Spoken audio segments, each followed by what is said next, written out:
మనోళ్ళందరికీ hello అండి. ఈరోజు మీకు ఒక సీక్రెట్ రివీల్ చేస్తాను. మా అమ్మ ఇంత తెల్లగా నిగనిగలాడుతుంది దేనివల్ల అంటే, ఇన్ని రోజులు మీకు చెప్పకుండా నేను సీక్రెట్‌గా అట్లా పెట్టేశాను. ఇప్పుడు మటుకు అస్సలకి ఆగేదే లేదు.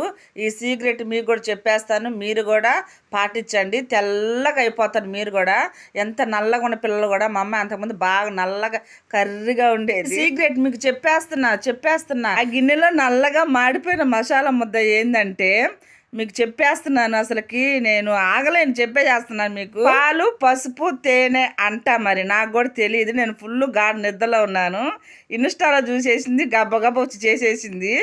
ఏంది ఇంట్లో మాడిపోయిన మసాలా వాసన వస్తుందని చూస్తే ఈ అమ్మాయి తీసుకొచ్చుకుని ఏందో పూసుకుంటా. నేనైతే నవ్వలేక చచ్చిపోతున్నాను ఈ అమ్మాయి చేసే పనులకి, మా చిన్ని చేసే పనులకి. 2ంటికి కూర్చున్నా, 4 దాకా వాయిస్ ఓవర్ అసలు అవ్వాల, నవ్వే వస్తుంది ఒకటే. ఎవరికన్నా ఈ మాడిపోయిన మసాలా ముద్ద కావాలా? మా అమ్మ చేత చెప్పిస్తాను కావాలంటే.